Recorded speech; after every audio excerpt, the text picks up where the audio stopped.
você volta a se deparar com aquilo que te puxa para baixo. Não porque você é mais fraco, mas porque o hábito se revela mais forte do que a motivação.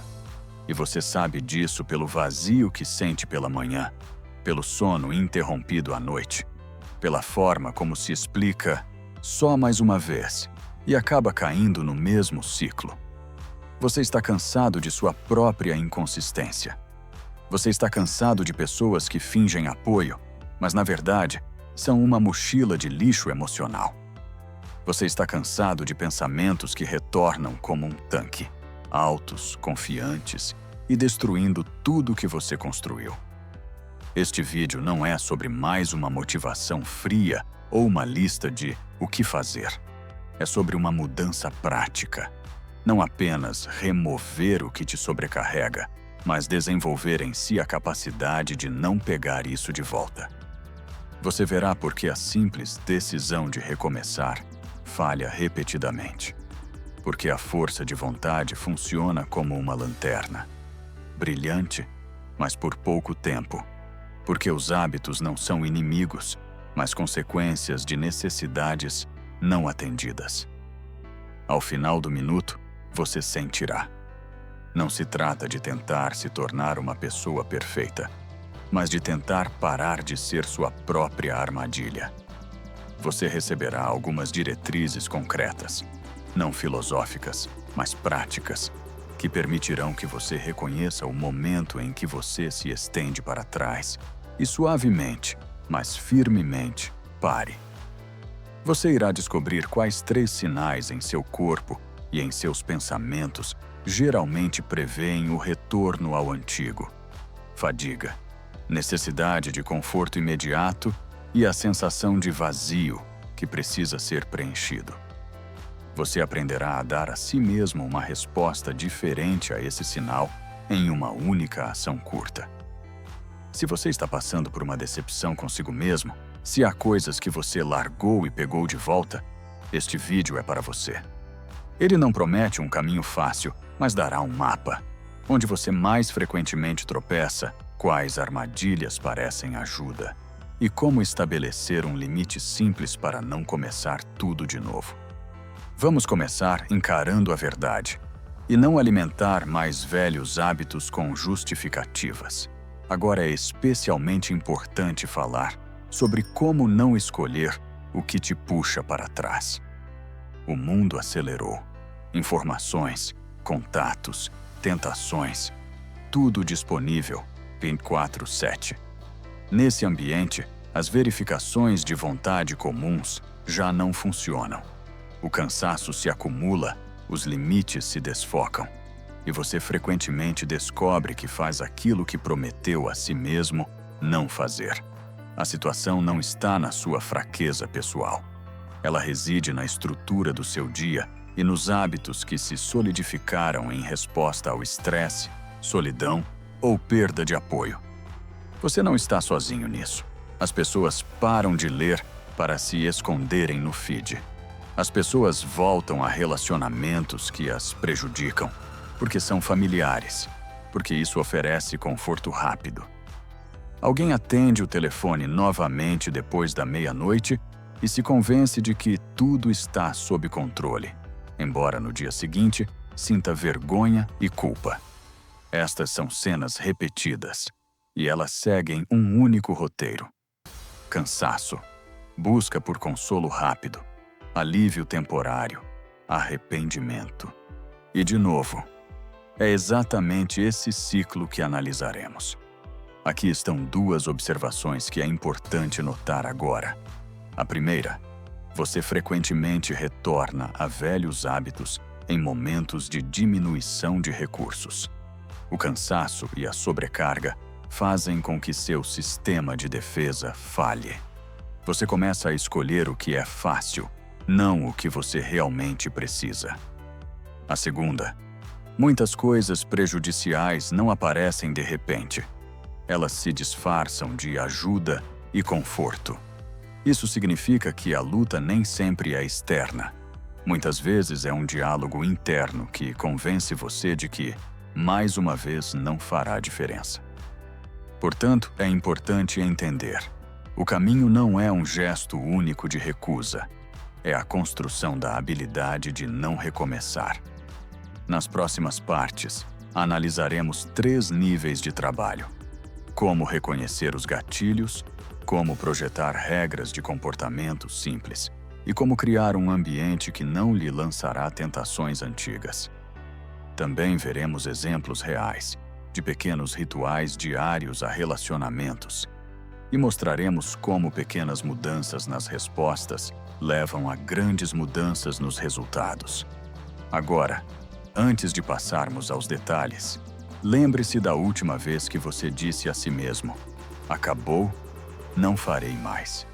E depois agiu como antes. Mantenha isso em mente. Não vamos culpar. Analisaremos os mecanismos e daremos passos práticos para que da próxima vez você realmente não pegue o peso do qual está tentando se livrar. O que você realmente sente naquele momento, quando pega o velho hábito de volta, não é apenas um desejo, mas uma cena interna inteira. Imagine amanhã após uma noite sem sono. Você acorda com um peso no peito, a mente revisita as últimas preocupações e a primeira coisa que vem é fazer algo familiar para abafar essa voz. Não é um ponto fraco abstrato, é uma combinação de fadiga, velho hábito de proteção e falta de outros métodos de regulação. Dentro de você surgem 3 sinais simultâneos: exaustão física, a vontade de deitar ou ficar perdido em pensamentos, desconforto emocional, sensação de vazio, irritação ou ansiedade, e um pensamento automático que sugere uma solução rápida, desde enviar uma mensagem ao ex até um lanche, desde abrir redes sociais até comprar algo por impulso. Esses 3 sinais criam um pulso de retorno interno. Você não quer apenas a ação, ela começa a se sentir como uma necessidade. É importante descrever isso não como uma falha moral, mas como uma rotina biográfica a qual você condicionou o cérebro. Sua história com esse hábito é um complexo conjunto de memórias. Um momento de alívio no passado, elogios ou simpatia de outras pessoas, remissões após o estresse. Tudo isso cimentou trilhas neuronais. Quando o desconforto surge, o cérebro automaticamente oferece um caminho com menos resistência.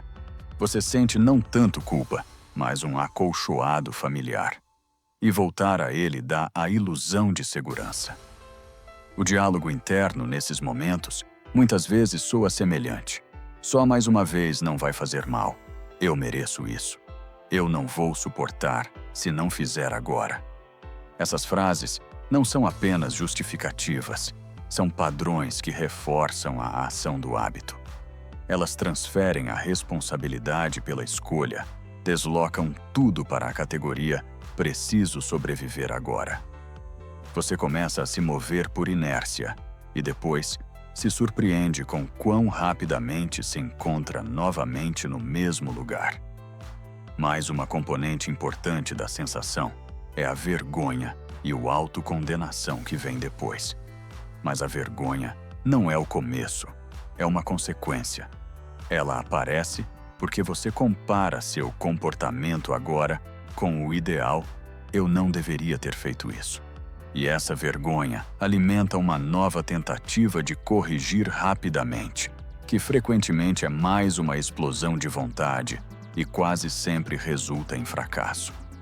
Finalmente, sinta a contradição interna. Você quer mudança e ao mesmo tempo se apega ao conforto familiar. Isso não é um paradoxo, é a experiência de desenvolvimento. Parte de você aprendeu a sobreviver através desses confortos, outra parte está cansada das consequências deles.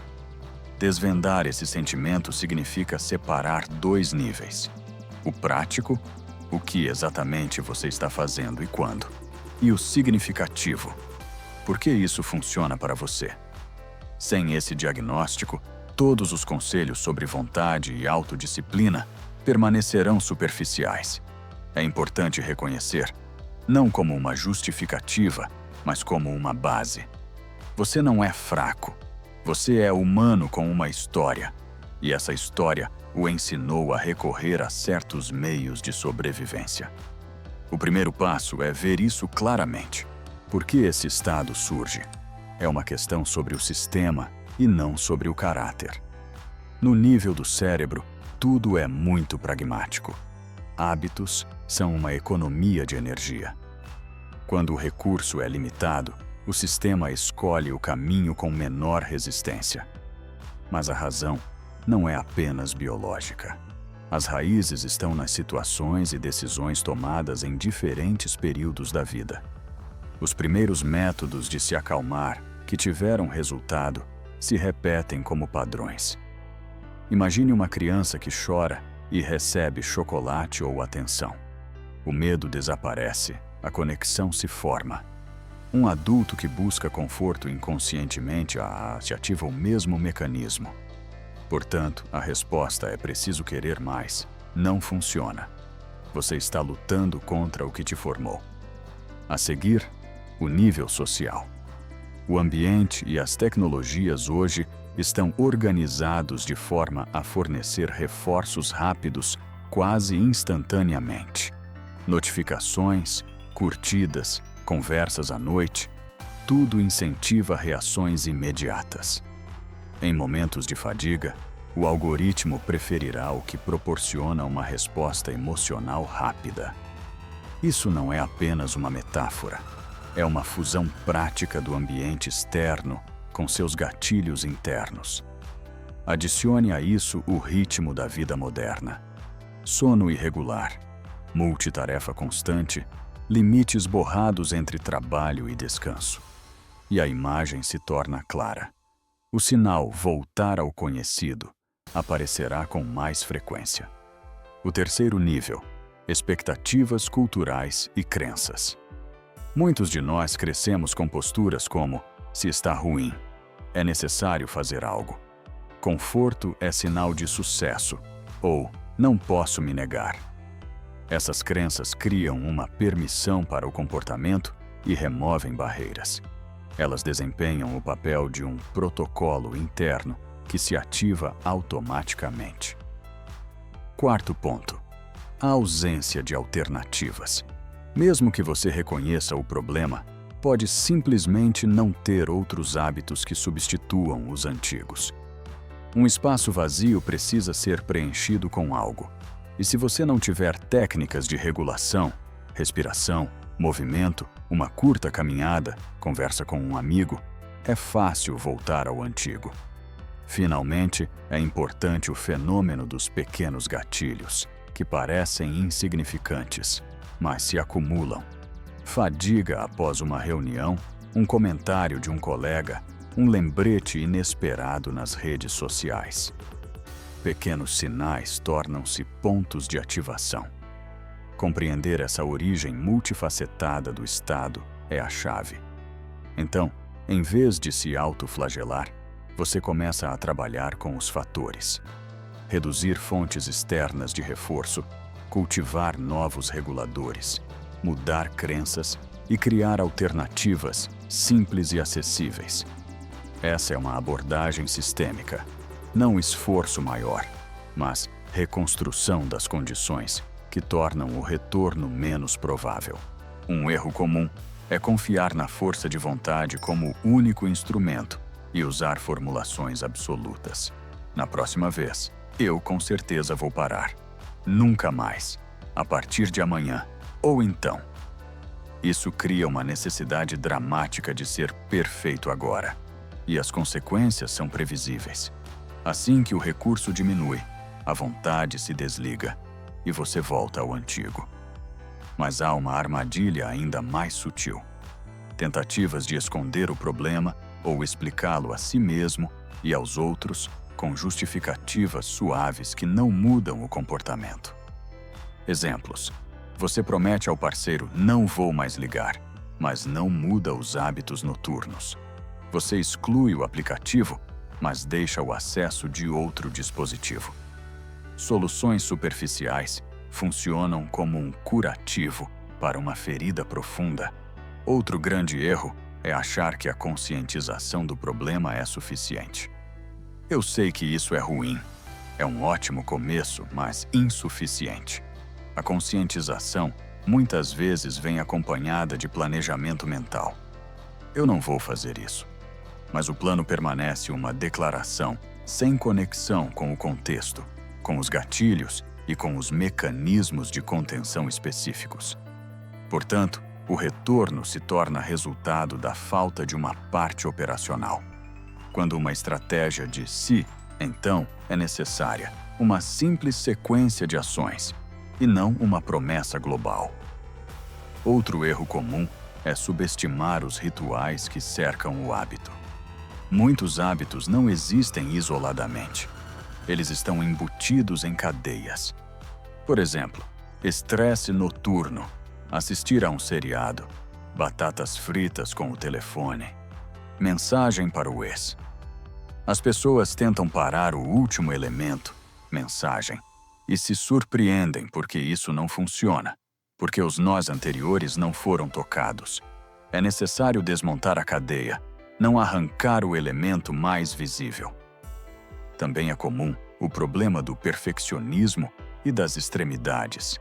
Tudo ou nada, quando um deslize é visto como um fracasso total e usado como justificativa para continuar o comportamento antigo.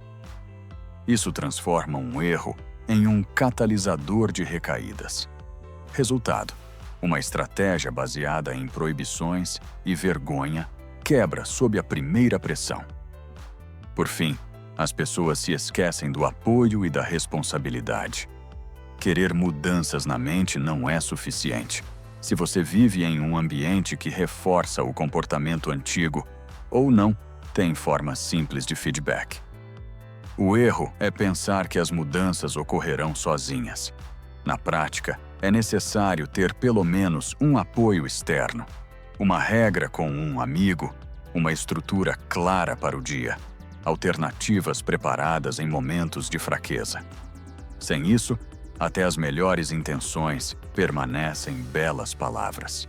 Uma nova perspectiva não é mais uma nova configuração motivacional, mas uma mudança de foco da proibição para o design da reação.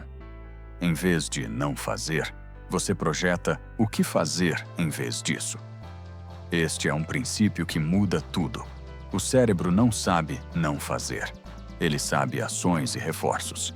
Se você ocupar o espaço de um velho hábito com uma nova operação, a probabilidade de recaída diminui. Exemplo: em vez de não vou comer doces à noite, formule: se à noite sentir vontade de comer doces, eu me levanto e vou dar uma caminhada de 10 minutos. Essa simples redefinição muda a trajetória do comportamento. A segunda mudança: mudar de culpa para curiosidade.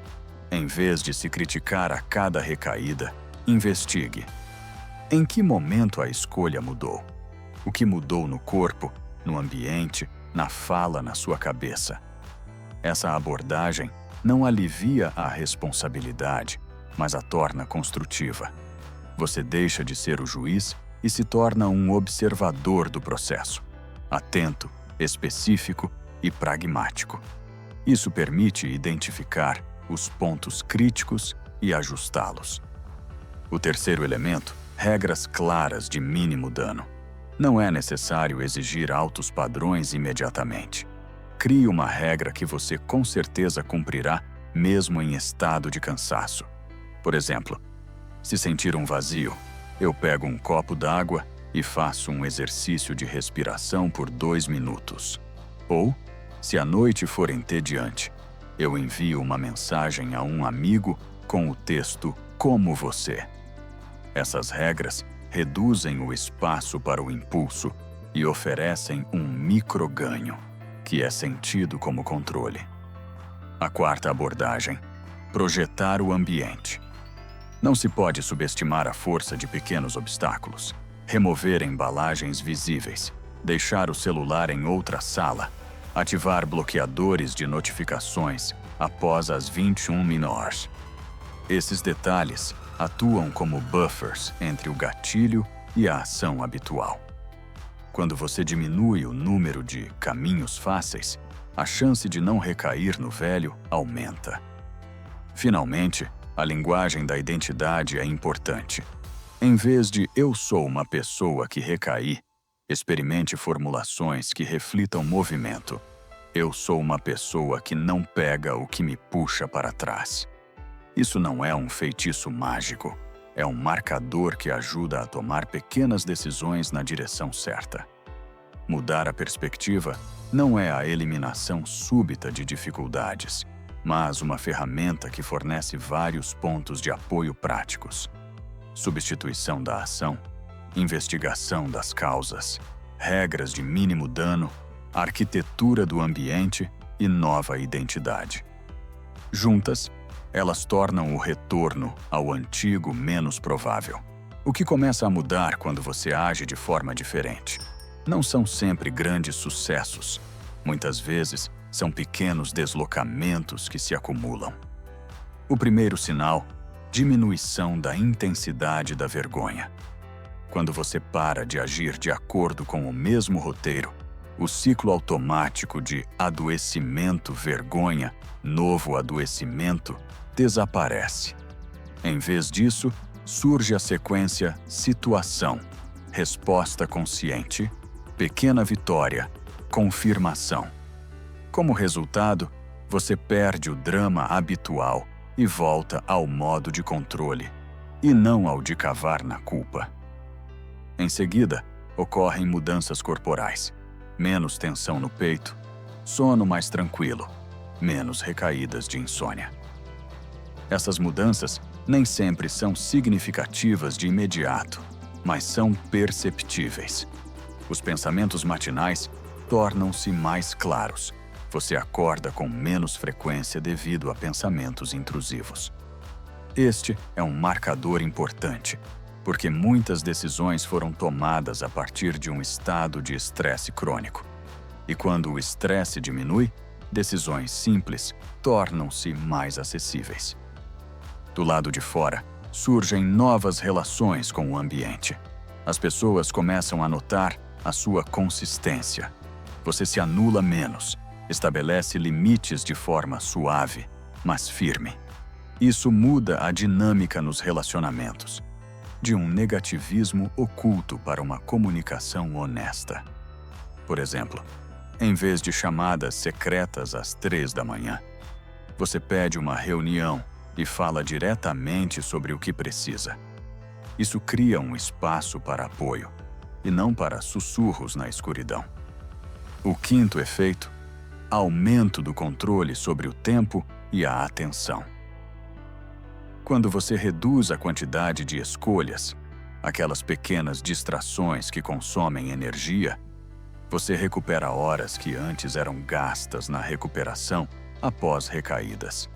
Essas horas podem ser gastas em coisas realmente necessárias: sono, hobbies, reconstrução de relacionamentos, trabalho em habilidades. O resultado não é imediato, mas perceptível em algumas semanas. Menos desilusões, mais tarefas cumpridas. Finalmente, sua atitude em relação a si mesmo muda. Ela torna-se mais suave e realista. Ao parar de exigir o ideal, você aceita a gradualidade. Isso não é uma justificativa para a lentidão, mas um reconhecimento de que mudanças sustentáveis são construídas sobre pequenas vitórias. E essas vitórias fortalecem uma nova trajetória. A cada regra, então, que você cumpre, você adiciona um caminho neural que substitui o antigo. A longo prazo, isso leva ao fato de que você não apenas deixou algo de lado, você reestruturou a forma de reagir. E nessa reestruturação, não há mágica, mas há uma sequência que pode ser repetida. Abaixo, não é filosofia, mas uma instrução de trabalho. 4 passos concretos que podem ser iniciados ainda hoje para não pegar o que puxa para trás. 1. Microhábito. 2 minutos antes da decisão. Sempre que surgir o impulso de voltar ao antigo, abrir redes sociais, escrever para o ex, fazer uma compra, comer algo prejudicial, faça exatamente 2 minutos de pausa. O que fazer nesses 2 minutos? Defina um timer, respire fundo 6 ou 8 vezes, beba um copo de água. Essa simples pausa reduz a força do impulso e dá uma chance de ativar a parte racional do cérebro. Faça isso toda vez. Da pausa se forma o hábito. 2. Uma pergunta a si mesmo como freio. O que eu realmente vou ganhar em 24 horas, se agora eu fizer isso? A resposta a essa pergunta traz perspectiva e muitas vezes torna a escolha óbvia. Formule honestamente. Se a resposta for alívio momentâneo, isso é um sinal de que você está agindo por hábito. Se for piora do sono, vergonha, perda de tempo, recuse. 3. Uma ação por dia em vez de um erro. Escolha uma pequena ação que você fará diariamente em vez da antiga reação. Uma caminhada de 5 minutos, escrever 2 frases no diário, ligar para um conhecido, 10 minutos de leitura. Faça-a no mesmo slot de tempo em que normalmente a hábito se aciona, à noite, depois do trabalho. Isso cria uma substituição direta. Não apenas não fazer, mas fazer outra coisa. Registre essa ação em uma lista de verificação simples. 4. Monitoramento e proteção do progresso. Mantenha um diário curto, 1 linha no final do dia. Impulsos. N. Mantive. N. Fiz a substituição. Sim. Não. Uma vez por semana, revise. Se a proporção de manutenções aumenta, você está se movendo na direção certa. O progresso visível ajuda a não desistir. Como reduzir o risco de falha? Regra C, então. Escreva 3 planos concretos. Se surgir X, então eu faço Y. Por exemplo, se às 23h eu sentir vontade de abrir o telefone, eu coloco ele em outro quarto e vou me lavar. B. Remova o fácil acesso aos gatilhos. Um passo extra de esforço frequentemente para o impulso. C. Compromisso e apoio. Um apoio real. Amigo com quem você compartilha a regra, mensagem automática. Não escrevo após 22 zeros. Ou uma pequena contribuição financeira que você devolverá a si mesmo ao cumprir a meta. Como não desistir?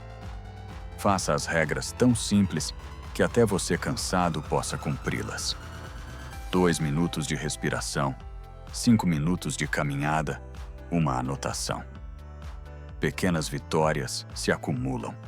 Se houver uma falha, não a transforme em catástrofe. Registre o que deu errado, corrija a regra e continue. O resultado não vem da força de vontade em um único momento, mas da repetição sistemática de ações simples. A essência deste trabalho é simples e prática. O caminho não é um nunca mais, mas sim a habilidade de não retomar. 2 ideias principais que é importante lembrar agora. Em primeiro lugar, os impulsos de voltar ao antigo não são apenas governados pelo desejo, mas pelo contexto, cansaço, ambiente e gatilhos rotineiros. O que muda não é o caráter, mas as condições de reação. Em segundo lugar, proibições por si só não funcionam. O cérebro precisa de uma substituição da ação e de regras simples de se, então, que podem ser executadas mesmo em um estado de exaustão. A lógica prática é simples. Uma pausa de 2 minutos, uma pergunta, uma ação por dia e uma lista de verificação diária. Não são bonitos rituais, mas um conjunto mínimo de ferramentas que realmente reduz a probabilidade de retomar o antigo. Ao fazer uma pequena substituição a cada dia, você não apenas altera o comportamento, mas também as condições. O ciclo habitual de queda, vergonha, nova queda desaparece e surge a sequência sinal, resposta consciente, pequena vitória. Essas pequenas vitórias são mais importantes do que uma única grande vontade. O que deve ser feito agora? Escolha uma regra se, então, comece a fazer uma pausa de 2 minutos ao sentir um impulso e crie uma linha simples em seu diário para rastreamento. Não espere o momento perfeito. O resultado será lento, mas confiável. Você começará a notar menos dramas e mais clareza nas decisões. Para finalizar, você não precisa ser perfeito. Você tem o direito de ser consistente. Menos dramas, mais prática. Se este vídeo foi útil para você, inscreva-se para não perder o próximo dia.